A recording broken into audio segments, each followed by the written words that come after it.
Muy buenas noches, hermanos. Les saludamos en el amor del Señor. Estamos en el día del Señor. Este día domingo no ha terminado. Y parte del sermón en esta noche tiene que ver con este día. Todos nos dirigimos al Evangelio de Lucas, capítulo 24, en sus 12 primeros versículos. Yo voy a dar lectura para luego orar. Entonces todos vamos buscando Evangelio de Lucas, capítulo 24, versículos 1 hasta el versículo 12. Dice la palabra del Señor. Pero el primer día de la semana, al rayar el alba, las mujeres vinieron al sepulcro trayendo las especias aromáticas que habían preparado. Y encontraron que la piedra había sido removida del sepulcro. Y cuando entraron no hallaron el cuerpo del Señor Jesús. Y aconteció que estando ellas perplejas por esto, de pronto se pusieron junto a ellas dos varones en vestiduras resplandecientes. Y estando ellas aterrorizadas e inclinados sus rostros a tierra, ellos dijeron: ¿por qué buscáis entre los muertos al que vive? No está aquí, sino que ha resucitado. Acordaos cómo os habló cuando estaba aún en Galilea, diciendo que el Hijo del Hombre debía ser entregado en manos de hombres pecadores y ser crucificado y al tercer día resucitar. Entonces ellas se acordaron de sus palabras y regresando del sepulcro anunciaron todas estas cosas a los 11 y a todos los demás. Eran María Magdalena y Juana y María, la madre de Jacobo. También las demás mujeres con ellas referían estas cosas a los apóstoles. Y a ellos estas palabras les parecieron como disparates y no las creyeron. Pero Pedro se levantó y corrió al sepulcro, e inclinándose para mirar adentro, vio solo las envolturas de lino, y se fue a su casa maravillado de lo que había acontecido. Vamos a ir en oración. Padre nuestro, estamos reunidos en este día para santificar tu mandamiento. Tu pueblo ha invocado tu nombre y lo hemos hecho en deleite, buscando tu presencia. Bienaventurados somos cuando tú nos llamas a estar en este lugar. Padre, este día ha sido deleitoso para nosotros. Y quisiéramos que en esta hora, Señor, el estar en tu palabra pueda ser un momento muy especial. Que tú nos hables, que tú llames en tu misericordia al pecador a arrepentimiento, y que podamos también a través de tu santa palabra ver la obra de tu Hijo. Queremos contar, afirmar el testimonio de aquellos que percibieron la resurrección de tu Hijo después de haber sido enterrado.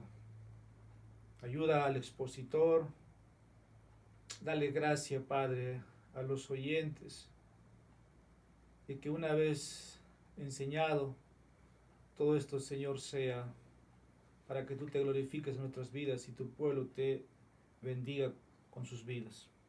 En Jesús te pedimos esto, oh Dios eterno. Amén. Vamos a continuar en la serie del Evangelio de Lucas. Hoy me ponía a revisar, antes de poder estar en este lugar, que habíamos empezado el año 2017, esta serie del Evangelio de Lucas. Estamos 2020. El Señor nos ha guiado hasta este momento. Y estamos en el último capítulo del Evangelio de Lucas. Sorprendentemente, si miramos atrás, es como si hubiera sido ayer. Cada domingo hemos ido avanzando. Pero pero hoy vamos a entrar ya a la recta final de estos versículos que vienen por delante. Y qué manera de empezar este capítulo, porque hoy día vamos a ver la resurrección de Jesús. Ese es el título de este sermón. Tal vez has tratado de testificar a alguien o hablar de este tema de la resurrección de Jesús o de tu cristianismo. Y normalmente la respuesta en su mayoría que podemos encontrar es que a ti te funciona tu fe, a ti te funciona tu cristianismo, está bien. Pero también otros admiten al mismo tiempo, yo no necesito de Jesús. Mi forma de vivir o mi forma de conseguir las cosas me hacen sentir completo y no necesito de Dios. Ese tipo de pensamiento es muy amplio, muy generalizado en todo lugar. Entonces nosotros, ¿cómo contrarrestamos tal respuesta? Otros pueden ser escépticos, que no simplemente lo crean, quisieran ocultar esta evidencia de la resurrección de Jesús. Cuando hablamos del Evangelio, cuando compartimos del Evangelio, también hablamos de la resurrección de Jesús, de aquel que venció la muerte, de aquel que resucitó entre los muertos y cumplió todas las profecías. Entonces, hay un tipo de pensamiento que muchos pueden objetar nuestro cristianismo, nuestra fe, pero cuando hablamos de la resurrección, no vamos a hablar solamente de algo, una fábula inventada o un mito creado por hombres en el pasado. Nuestra fe o nuestro fundamento tiene que ver con las evidencias de la muerte, de la resurrección corporal de nuestro Señor bendito. Ahora, también en nuestro caminar y en tu caminar tal vez has luchado con preguntas o dudas que puedes tener de tu fe o del cristianismo. Puede ser tal vez un poco desconocimiento o algo de ingenuidad, tal vez por no estar sumergido muy bien en las escrituras.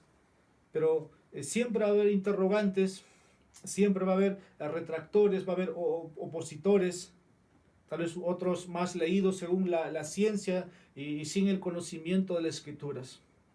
Pero el cristiano tiene que estar apto, preparado para poder presentar su defensa, su apología. Porque nuestro cristianismo, hermanos, no se basa en leyendas de hombres nada más que provocar una revolución. La evidencia de la resurrección de Jesús está muy clara en los evangelios. Los contemporáneos de los apóstoles, hablando de los propios líderes judíos, quisieron ocultar la evidencia de la resurrección de Jesús, diciendo que los discípulos habían robado o habían comprado para desaparecer el cuerpo de Jesús y con eso decir, pero al final sabemos es imposible. Vamos en esta noche a hablar de la evidencia. Ahora, si la Biblia es verdadera, si la Biblia ha sido inspirada por Dios, entonces tenemos mucho que decir. Y creo que en cada iglesia donde se predica el Evangelio de Cristo y este crucificado, muestran la prueba. Y espero en esta noche, a través de estos versículos, a despejar ciertas dudas que puedes tener en tu caminar, pero al mismo tiempo tu fe está enraizado en una línea histórica que parte con la obra o con el ministerio de nuestro Señor Jesucristo, desde que vino y hasta que consumió, todo lo hizo. Y Jesús fue un mensajero enviado por Dios. Ahora, ¿qué pasa si con todas las personas que nunca han oído hablar de Jesús? Preguntas como así te pueden hacer, o cómo puede Dios condenar al infierno cuando una persona nunca ha tenido la oportunidad de creer. O cómo un Dios bueno puede crear el infierno y enviar al mismo tiempo a las personas a ese lugar. O tal vez con el sufrimiento. Y preguntas pueden hacerte de esta manera y tal vez atormentarte con ciertas dudas. Pero no es mi trabajo en esta noche tratar todas estas preguntas. pero sí vamos a ver según el relato de Lucas sobre la resurrección de Jesucristo. Hermanos, esta es la enseñanza, en resumen. Debemos confiar en el Señor Jesucristo resucitado, quien es el fundamento de la fe cristiana. Repito, debemos confiar en el Señor Jesucristo resucitado, quien es el fundamento de la fe cristiana. Ahora, la fe cristiana es única en todas las religiones más importantes del mundo. Hay muchos países y en cada país hay religiones y sectas, llamemos. Ahora, la fe cristiana se basa en la persona viva de Jesucristo. ¿Por qué vive? Porque resucitó dentro de los muertos. Ahora, esto no tiene que ver simplemente con creencias morales, porque algunos pueden asumir de que solamente es una regla de vida o simplemente es un cuerpo de doctrinas que hombres y mujeres tratan de abrazar. No, hermanos, el cristianismo se funda en el Señor Jesucristo resucitado por nuestros pecados y quien ascendió a los cielos y que regresará en poder y gloria. Pablo diría, y si Jesucristo no resucitó, vana es nuestra fe. Y si Jesucristo no resucitó, Jesucristo es un mentiroso. Porque él predijo, él anunció de su muerte en muchas veces. Hemos ido viendo a través de esta serie del Evangelio de Lucas. Y nos preguntamos, ¿por qué creer entonces y seguir a alguien que mintió? Y de ahí la pregunta, si Cristo no resucitó, vana es nuestra fe. Su muerte en la cruz no aseguraría nuestra salvación, porque estaremos siguiendo a alguien que solamente predijo y nunca cumplió. Ahora yo a eso quiero contrarrestar, responder a estas preguntas. La resurrección fue el sello de la aprobación de Dios. Con esto quiero decir que Dios estaba airado contra el hombre, contra el pecador. Pero el sello de la resurrección fue eso. Se estaba cumpliendo. Cuando Cristo dijo consumado es, o cuando hubo tinieblas en la tierra, Dios estaba aceptando esa ofrenda y fue ese sello de la aprobación de Dios que Cristo ofreció por su pueblo, para que Pablo más adelante podría predicar este evangelio. Primera de Corintios capítulo 15 versículo 17. Si Cristo no ha resucitado, tu fe, Pablo diría, no tiene valor. ¿Y de qué me vas a predicar si Cristo no ha resucitado? Porque todavía aún estás en tus pecados. Ahora, la resurrección declaró que Jesús es el Hijo de Dios con poder. Quiero dar lectura a lo que dice Romanos capítulo 1, versículo 4. Y que fue declarado Hijo de Dios con poder, conforme al Espíritu de santidad, por la resurrección de entre los muertos, nuestro Señor Jesucristo. Pablo empieza en Romanos yendo directamente que Dios fue declarado Hijo de Dios con poder, comprobando que Jesús es el Hijo de David, con esto en la línea mesiánica, el Mesías de quien David había profetizado cuando dijo que no abandonarás el cuerpo o el alma en el Seol, y que el Seol, la muerte, no pudo retener al Santo de Dios. Ahora, la resurrección nos garantiza que Jesús venció, que Jesús conquistó la muerte, el infierno, y va a cumplir toda promesa que ha dado a los suyos, de llevarnos un día a Él, al estar en su presencia. Ahora, un hombre muerto no podría hacer eso. Entonces, todo el cristianismo se basa en el hecho histórico de que Jesucristo ha resucitado de la muerte.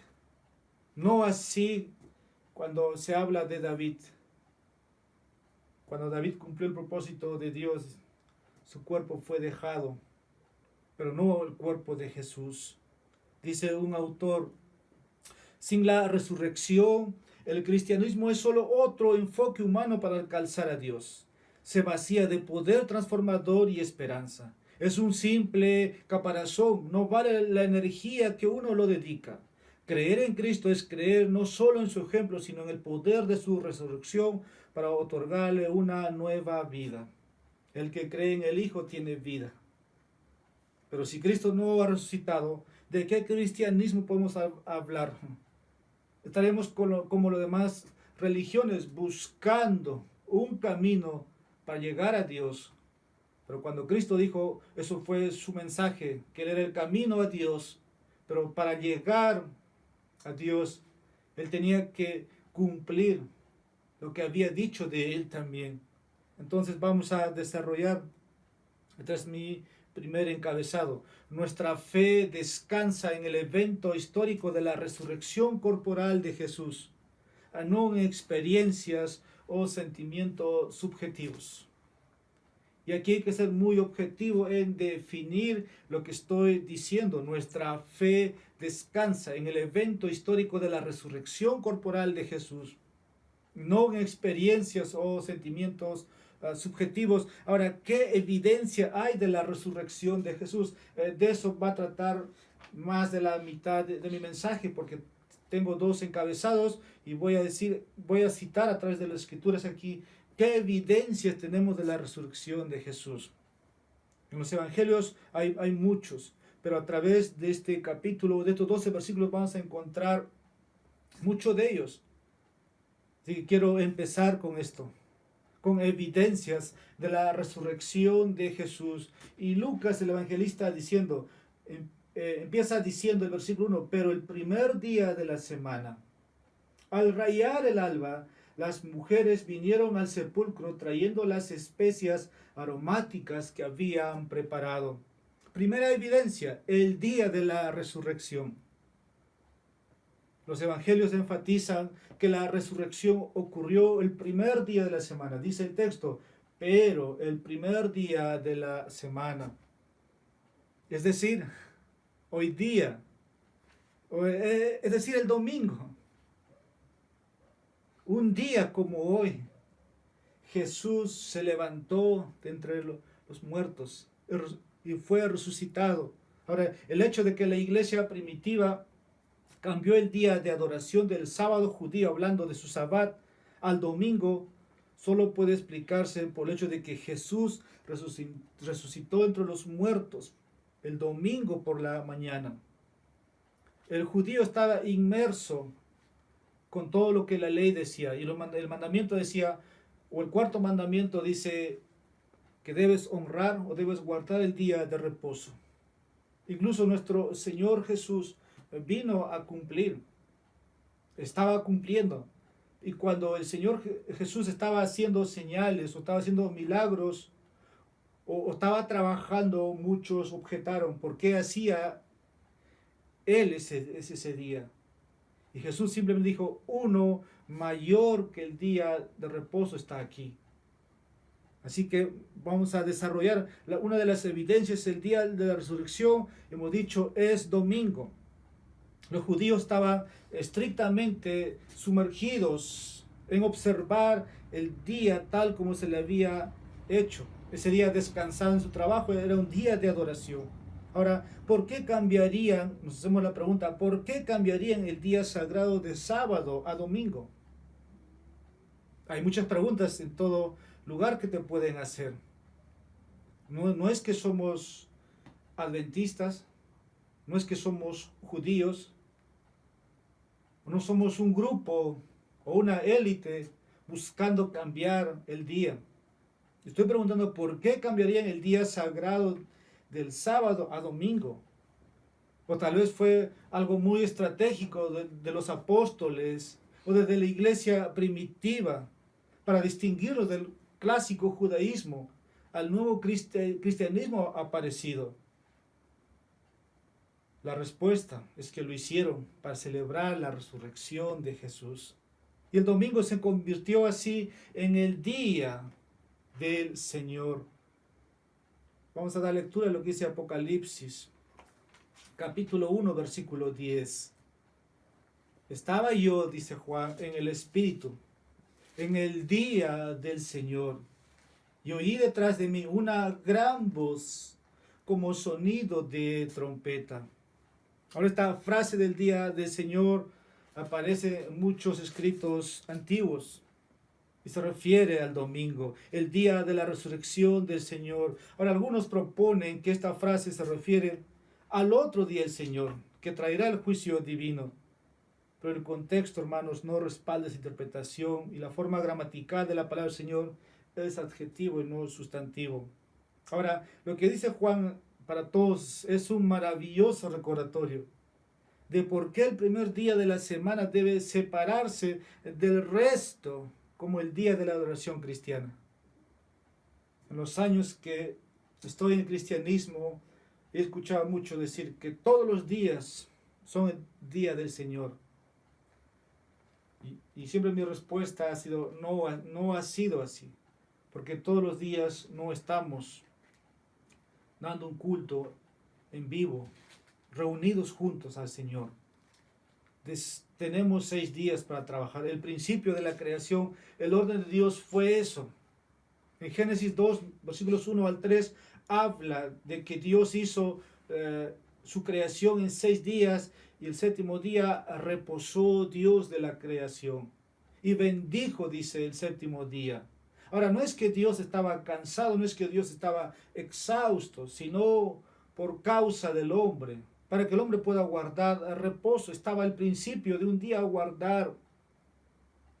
Y eso fue transcrito en la ley mosaica. Y uno de los 10 mandamientos es guardar el día de reposo. Hubo un cambio de día, de sábado a domingo. La muerte de Cristo hizo eso. Y los cristianos empezaron a celebrar el día domingo. Y Juan dice, estaba en el día del Señor. Ese día debe separarse para adorar a Cristo. Si tan solamente pudiéramos ser como el apóstol Juan, llenos del Espíritu Santo y contemplando la gloria del Señor Jesús, porque eso es lo que está ahí Juan relatando. Ahora, cuando tenemos la historia de la iglesia, el libro de los Hechos nos habla de los primeros 30 años del cristianismo o de la iglesia primitiva. Y para eso quiero que por un momento podamos decir Lucas, que es el mismo autor del libro de los Hechos, el doctor Lucas.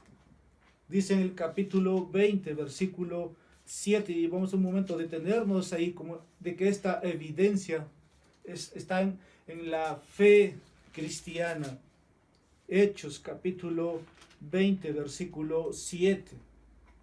Y el primer día de la semana, cuando estábamos reunidos para partir el pan, Pablo les hablaba pensando partir al día siguiente y prolongó su discurso hasta la medianoche. Pablo estaba haciendo sus viajes misioneros, estaba plantando iglesias, estaba confirmando iglesias, estaba fortaleciendo a los hermanos en la fe, iglesias locales constituidas, ordenando pastores o ancianos. Y aquí está haciendo eso hasta la medianoche. Pero el texto dice, y el primer día de la semana. Y estamos hablando del domingo, estamos hablando de algo que practicó la iglesia cristiana. Y Pablo se comprometió en esos lugares estar el día domingo para adorar con los hermanos y para instruir al pueblo del Señor. Él era el apóstol a los gentiles, apóstol a los judíos. Se hizo todo para ganar a todo tipo de personas. Pero el primer día de la semana, dice el texto, Pablo está ahí, instruyendo la palabra de Dios. Ahí en el mismo libro, en versículo 5, dice, pero estos se habían adelantado y nos esperaban en Troas. Lucas ahí registra la narración cuando Pablo pasa por Filipos. Cuando dice nosotros ahí, y por esto se habían adelantado y nos esperaban en Troas.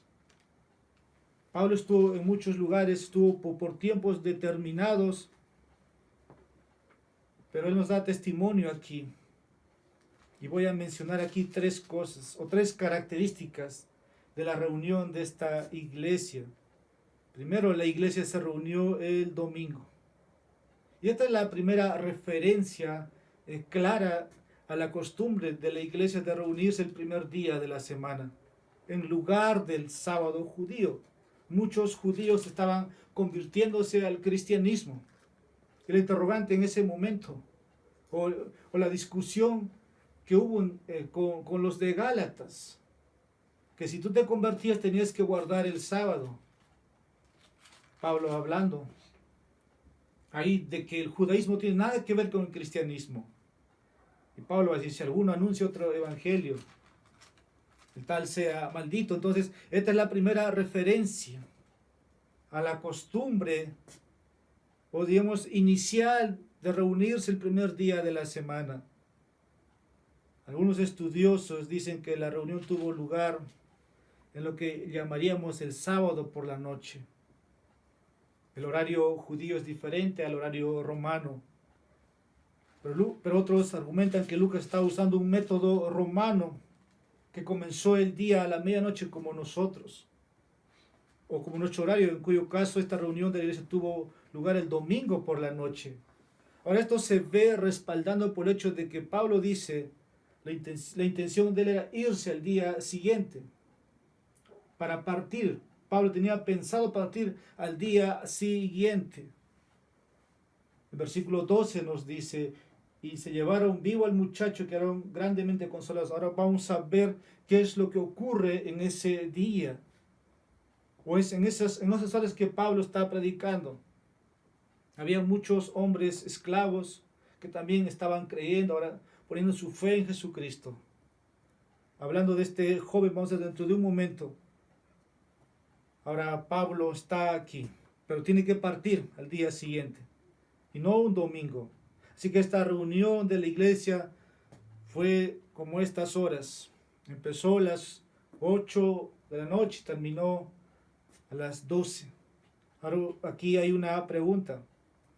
¿Qué diferencia hace en qué día de la semana se reúne la iglesia? Porque otros pueden decir, o está la pregunta en Colosa, que nadie te juzgue de día de reposo, de día de luna. ¿Qué diferencia hace en qué día de la semana se reúne la iglesia? Hace una diferencia abismal. Porque el día domingo conmemoramos, festejamos. Tal vez para otros sea pesado el domingo estar en una iglesia, porque trabaja toda la semana y el domingo es para descansar el cuerpo, para pasar con la familia o para sus actividades recreativas. Antes de la pandemia, antes de esta emergencia mundial del COVID-19, no era valorado el día domingo por muchos. Pero ahora que están encerrados, muchos se están dando cuenta de lo que han perdido. Porque ahora no tienes un edificio, no estás en una iglesia, en un edificio, porque la iglesia formamos nosotros. Y tienes que estar solamente a través de un medio que Dios en este tiempo nos ha provisto, el internet, para poder transmitir lo que Dios quiere decirte en este día. Y allí la importancia de este día no es que cuando pase esta pandemia tengas el mismo concepto del día del Señor. Celebramos, conmemoramos la resurrección de nuestro Señor Jesús. Y esa es la razón por la que nos reunimos. No tiene que ver nada con ser fanáticos. Por lo contrario, Dios nos ha invitado en su gracia a celebrar la memoria de su Hijo. Para los judíos estaban entrando a la fe cristiana. Por ello celebraban el sábado. Ahora hay un cambio de día. Y la única explicación para esto, como dije, es que el Señor Jesús ha resucitado. se levantó de entre los muertos. Por eso el culto dominical es el domingo. Por el testimonio de las Escrituras y por el testimonio de que nuestro Señor Jesús ha resucitado. Ahora, ¿significa esto que el domingo es ahora el sábado cristiano y que los cristianos deben seguir la ley judía con respecto a la observancia del sábado? ¿Nos volvemos judío-cristianos o cristianos judíos? No, nada que ver. Nada que ver. Hay diferentes opiniones sobre este día, pero mi respuesta creo que el sábado fue la sombra que ahora se ha cumplido en Cristo, en sustancia. Como dice Colosenses capítulo 2, versículos 16 al 17. Él mismo es nuestro descanso, nuestro reposo. Hebreos 4. El mandato sabático es el único de los 10 mandamientos, por ejemplo, que no se repite en el Nuevo Testamento, en cuanto que Cristo lo cumplió. Pablo advirtió a las iglesias gentiles ahí en el concilio de Jerusalén. No impuso la observancia del sábado a los creyentes gentiles. Y puede haber muchas razones, pero nosotros sabemos, no estamos bajo la ley del Antiguo Testamento con respecto al sábado. Aunque hay muchos que guardan el sábado, como guardan los judíos, añadiendo obras o méritos para obtener también salvación. Deberíamos nosotros entonces reservar el primer día de cada semana, que es el día del Señor. Como Apocalipsis hemos dado lectura, o como también diría 1 Corintios capítulo 16, versículo 1. Ahora bien, en cuanto a la ofrenda para los santos, haced vosotros, también como instruye a las iglesias de Galacia, versículos, que el primer día de la semana, cada uno de vosotros, aparte y guarde según haya prosperado, para que cuando yo vaya no se recojan entonces ofrendas. ¿Qué es lo que se hacía en las iglesias también? Era poder ese día participar según como uno había prosperado, dar al Señor lo que es del Señor. Para reunirse, hermanos, con el pueblo de Dios, usted tiene que congregar. Para ser instruido en la palabra de Dios y conocer más de Dios y de su evangelio, usted tiene que congregarse. Ahora usted me preguntará, y si que usted es un cristiano, sabe lo que tiene que hacer. Pero si usted no es un cristiano, Dios te manda que vengas a oír. Porque ese lugar puede ser, Dios puede usar para poder cambiar tu vida, salvar tu vida. Tú no puedes ser salvo por tu propia decisión. La fe viene por oír de la palabra. Y te pregunto, ¿dónde vas a oír la palabra de Dios? En una iglesia, en un edificio donde santos se congregan para adorar al Señor, para ser instruido del Señor. En los días o en el primer siglo, habían esclavos que estaban convirtiéndose. Ellos tenían que trabajar. Y el domingo para ellos era muy pesado. Pero ellos hacían el esfuerzo. Y eso es para que vean aquellos que no conocen que la responsabilidad del hombre es oír la voz de Dios. Segundo, la iglesia se reunió para adorar al Señor crucificado y resucitado.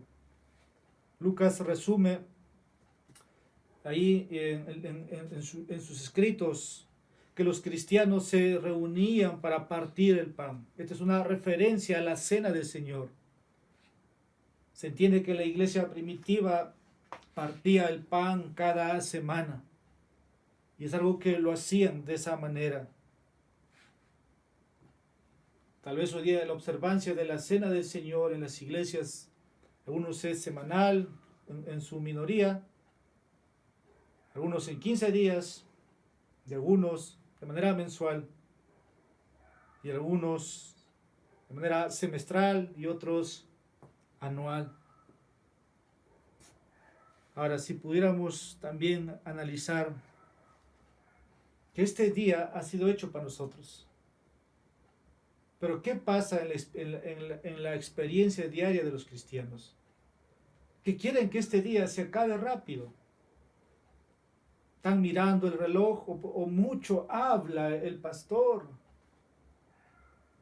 Pero también otros han minimizado la instrucción de la palabra de Dios. Ya no es un sermón, sino es un sermonet. Y todo tiene que ver con entretenimiento ese día.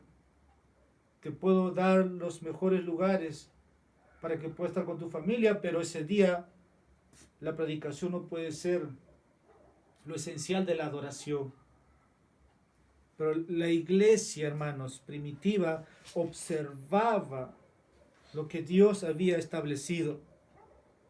Así que nosotros no nos podemos sentir aburridos de estar en la casa del Señor, de oír la palabra de Dios.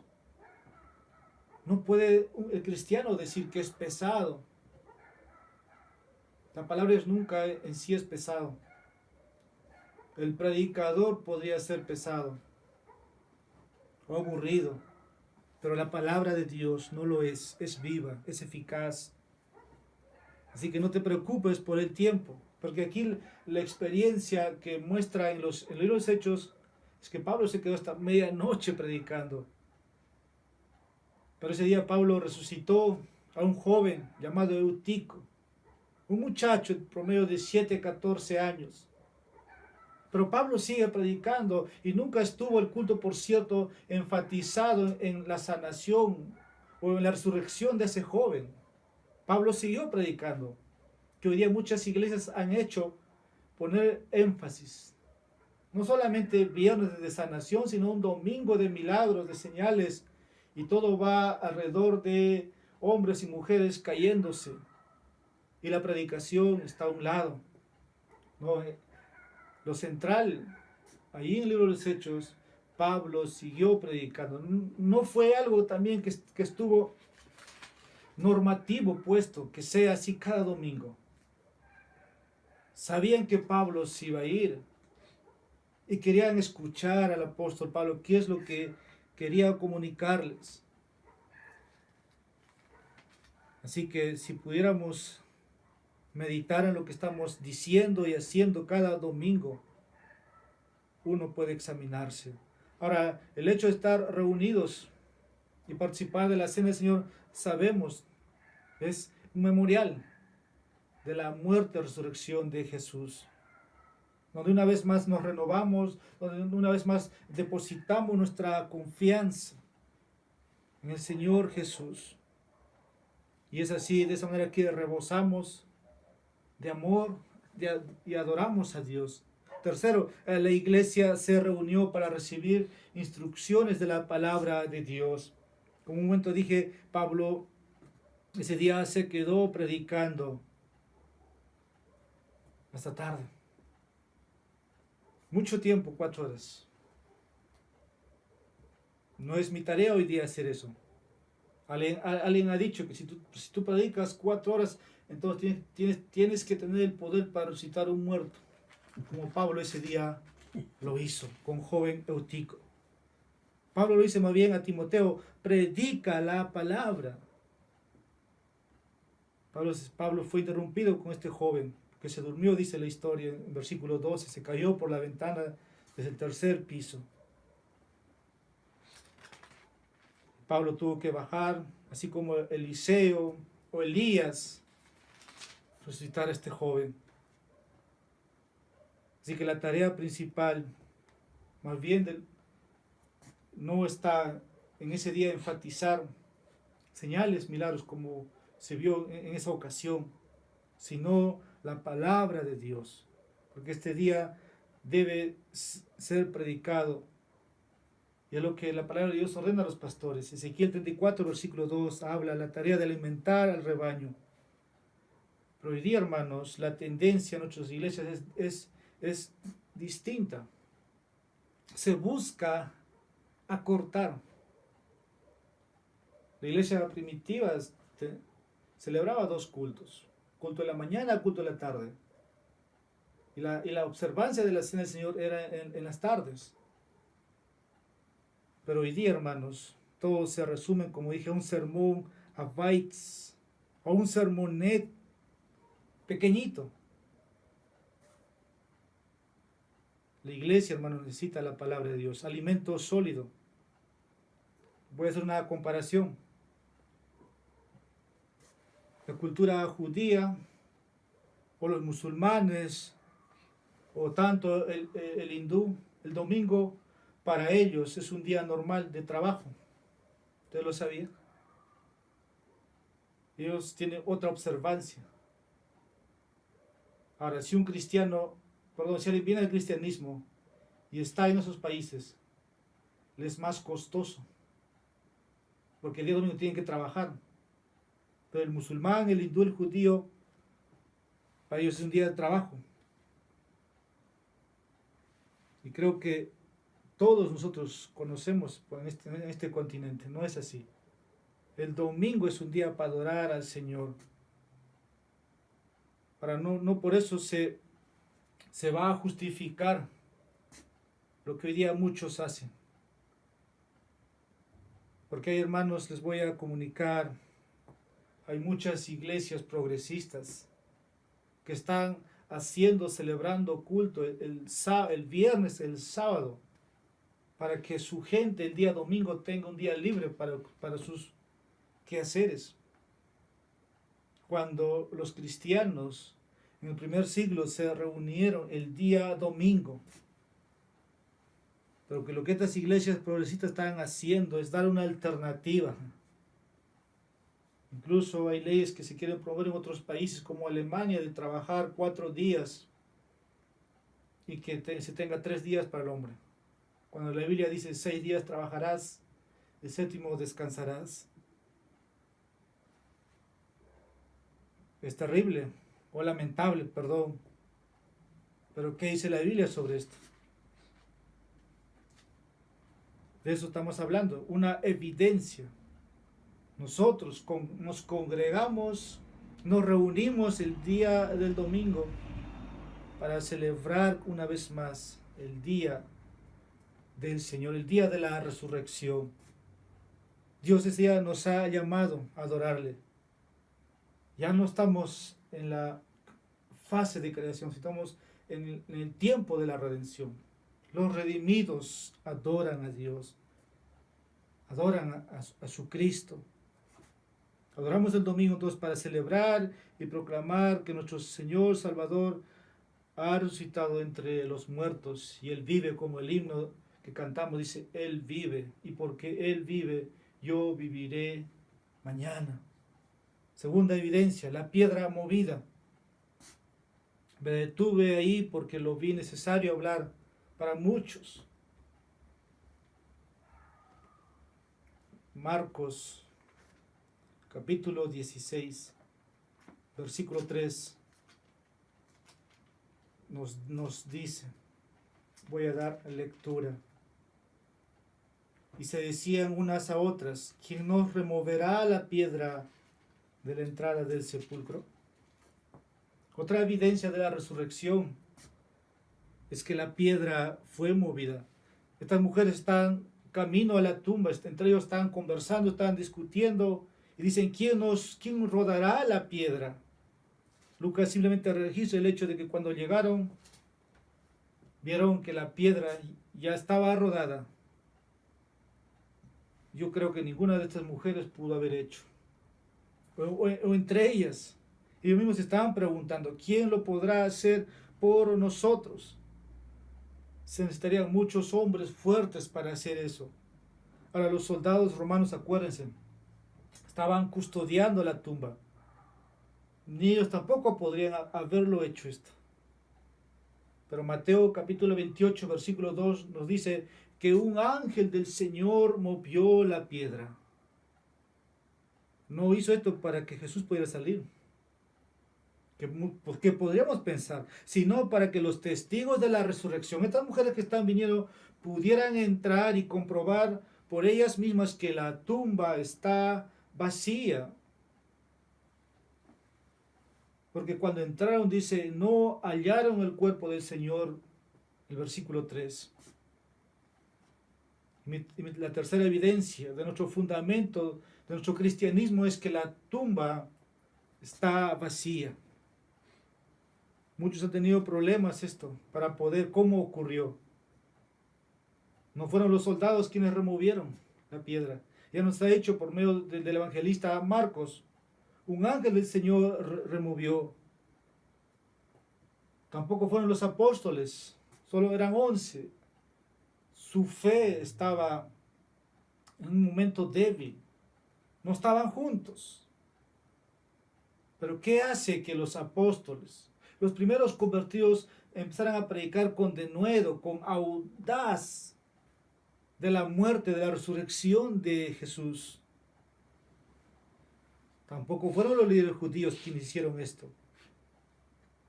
Para los que algunos, como digo, algunos niegan la resurrección de Jesús.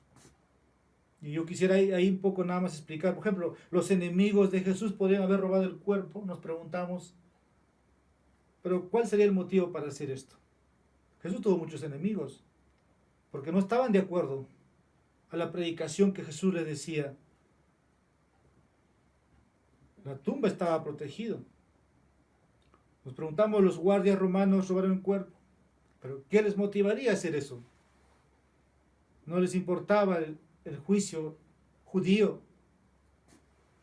Los discípulos robaron el cuerpo.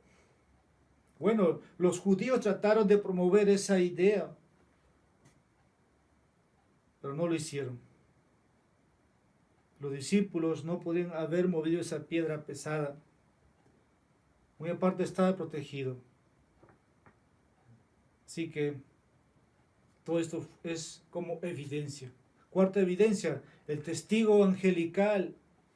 Lucas aquí registra que las mujeres se encontraron con 2 hombres con atuendos deslumbrantes, porque estaban viniendo, como dice el versículo 1, el primer día del domingo.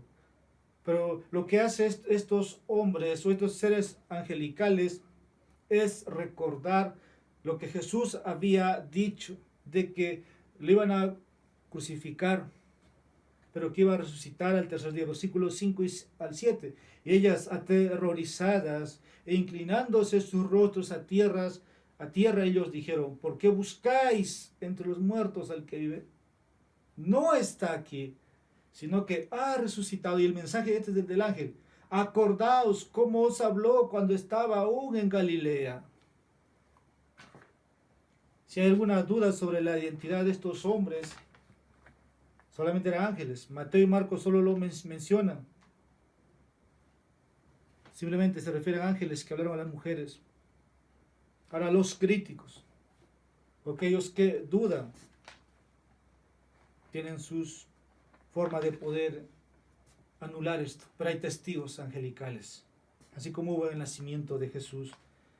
Quinta evidencia, las predicciones de Jesús. En varias ocasiones y a través de esta serie hemos ido viendo que Jesús sería crucificado y resucitaría de la muerte. En el capítulo 9 hemos visto el capítulo 17, capítulo 18. Pero hasta aquí la mente de los discípulos todavía estaban cerrados. No podían comprender mucho. Como nos recuerda el capítulo 18, versículo 34. Pero ellos no comprendieron nada de esto. Este dicho les estaba encubierto y no entendía lo que se les decía. Porque el versículo 33 muy bien lo dice: después de azotarle le matará y al tercer día resucitará. Habían predicciones que el mismo Jesús había dicho, pero que los discípulos, como dice, todavía no podían ver, no podían comprender. Jesús habría sido un mentiroso si es que no hubiera cumplido. Así hemos empezado. ¿Qué vana sería? ¿Qué mensaje hablaríamos? Sexta evidencia, el testimonio de las mujeres. El valor que tenía una mujer judía en el primer siglo, hermanos, era poco.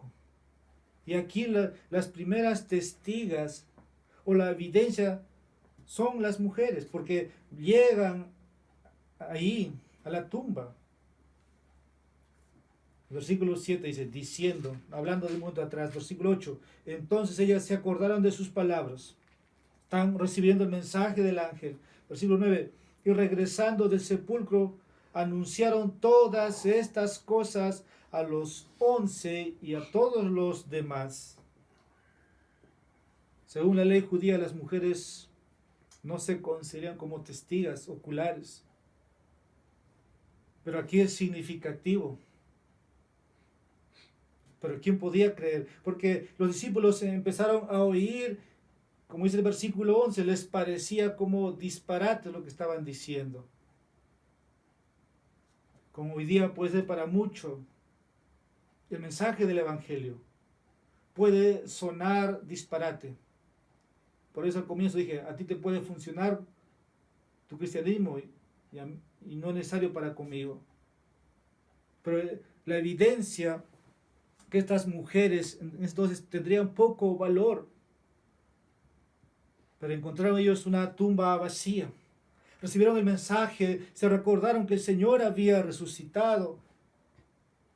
Ellos estaban aquí mostrando amor nada más. No estaban ejerciendo o no tenían conocimiento, aún los discípulos. Ellos están viniendo nada más, como dice el versículo 1, trayendo las especies aromáticas que habían preparado para ungir el cuerpo del Señor. Ahora, la iglesia primitiva nunca habría inventado esta historia si no fuera verdad. Esto tengamos presente. Los apóstoles no creyeron a las mujeres. Estaban pensando que hablaban, como dice, disparates o tonterías. Que estaban delirando o estarían enfermos o enfermas. Esto nos conduce a la siguiente evidencia. La duda de los apóstoles. Porque una vez que los receptores, ¿no?, que reciben el mensaje, hablan de los apóstoles. Y vamos a ver aquí a ellos, los 11. Esta es una evidencia poderosa. Porque también podemos ver el escepticismo de los discípulos. Porque las mujeres estaban testificando de la resurrección de Jesús. Ahora esa historia, ¿cómo se podría inventar? Sabemos que no es cierto. Suena ridículo lo que estoy diciendo. Porque al final estos hombres predicaron de Cristo y crucificado. Otra evidencia, las envolturas de lino. Pedro y Juan en el capítulo 20 nos dicen, vieron las envolturas de lino y que yacían allí, pero el cuerpo de Jesús no estaba dentro de ella. Si alguien hubiera robado el cuerpo de Jesús, como hemos dicho aquí, no habrían esperado para desenvolver la ropa y dejarla allí. El cuerpo de Jesús ya no está ahí. No está en la tumba. Pero sus prendas están ahí. Esto es otra evidencia. Pero Pedro y Juan, al escuchar, dice, versículo 11 y 12, versículo 12, pero Pedro se levantó y corrió al sepulcro. Tanto Juan, que es el discípulo más joven, y Pedro, el más anciano de entre los 11, están en camino a la tumba. Pero ellos no esperaban la resurrección. No esperaban la resurrección. En nuestro texto no menciona lo que del resto del capítulo. Pero cuando tomamos los evangelios podemos complementar y tener más información. Así que la fe cristiana no se basa, hermanos, en sentimientos subjetivos, no una experiencia personal, se basa en un hecho objetivo, verificable, es histórico. Él vive, como dijimos un momento atrás, y nosotros viviremos. Entonces puede estar pensando si lo que estamos diciendo es verdad o es un invento del predicador, es un invento de los apóstoles, es un invento de la iglesia primitiva. La respuesta no lo es. Aún así la gente hoy se niega a creer en la resurrección de Jesús porque tiene implicaciones morales. No quiere someterse, no quiere rendirse a la ley moral de Dios. No lo quieren enfrentar. Ahora, si Jesús ha resucitado, Él es el legítimo Señor de todos. Él es el juez que tiene la autoridad para juzgar y va a venir a la tierra. Eso significa que el hombre debe apartarse de sus pecados antes que Él regrese. Si siguen negando en creer estas evidencias.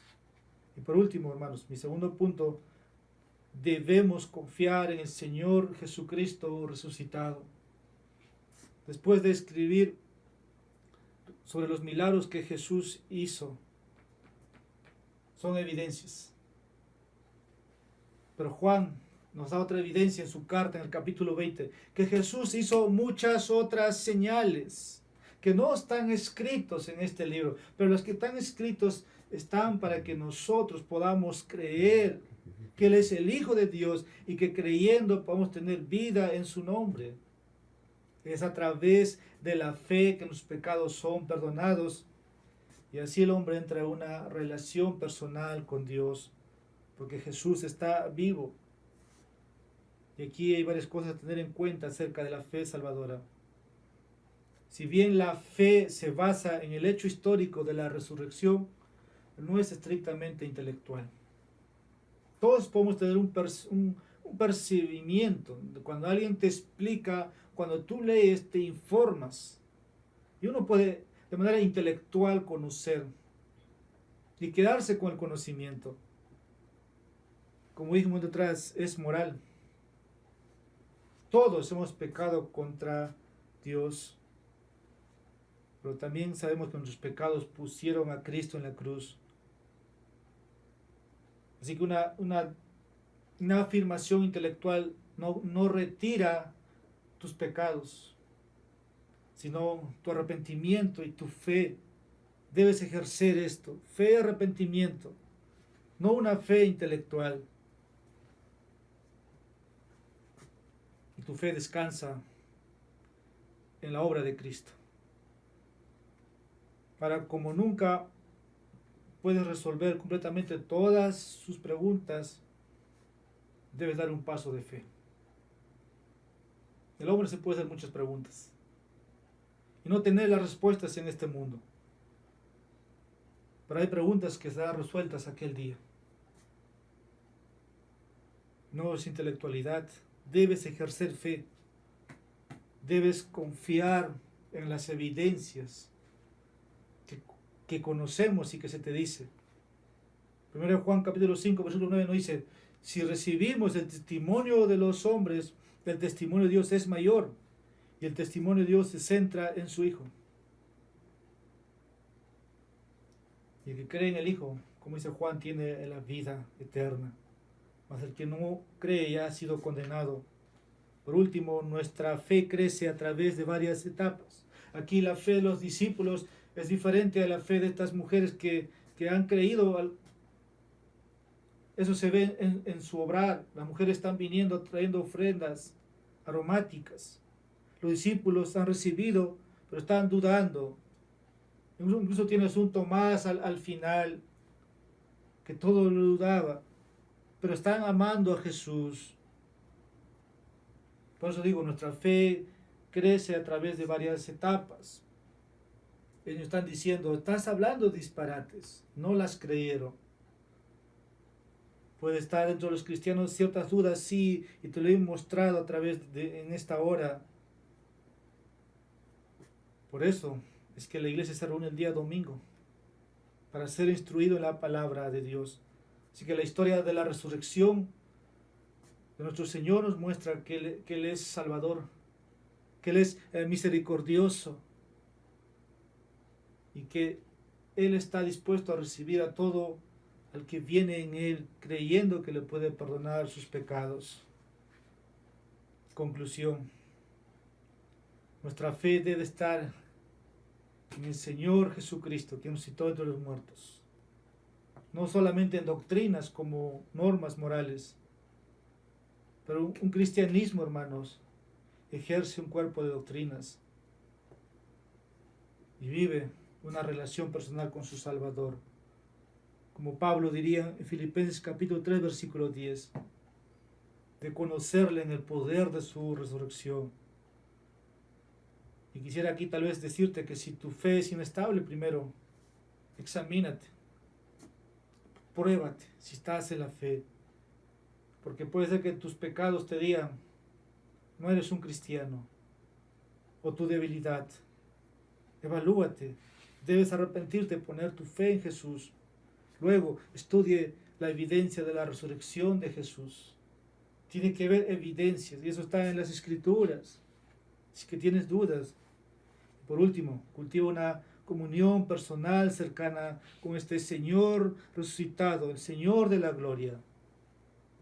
Como Pablo termina diciendo en Gálatas, o su cita, capítulo 2, versículo 20, la vida que ahora vivo, dice Pablo, en la carne, lo vivo en la fe del Hijo de Dios, quien me amó y se entregó por mí. Así que el Salvador resucitado es el fundamento de la fe cristiana. Asegúrate que tu fe esté en Él. Vamos a orar. Padre de la gloria, te ha placido podernos en este día bendecirnos con tu palabra. Lo has hecho en la mañana, lo has hecho ahora. Nosotros somos los receptores beneficiados y con pruebas convincentes, Padre, nos hablas. Tu Espíritu nos muestra todo esto. Y te agradecemos por tener una Biblia traducida en nuestro idioma que podemos comprenderlo. Padre, pedimos por aquellos que no te conocen o por aquellos que desmienten o dudan de todas las evidencias y por qué los cristianos hacen lo que hacen. Señor, les concedas una fe salvadora en tu Hijo, para que se rindan a tus pies y adoren al Salvador y a tu iglesia. Fortalece la fe de los débiles. Danos un conocimiento mayor de tu Evangelio. Permítenos, Padre, en este tiempo que estamos pasando, evaluarnos de cómo hemos valorado tu día. No es un día para el hombre, sino es día del Señor, día de adoración. Gracias, Señor, por este día. En Cristo Jesús te pedimos esto. Amén. Señor, bendiga, hermanos. Nos volvemos a reunir el próximo domingo.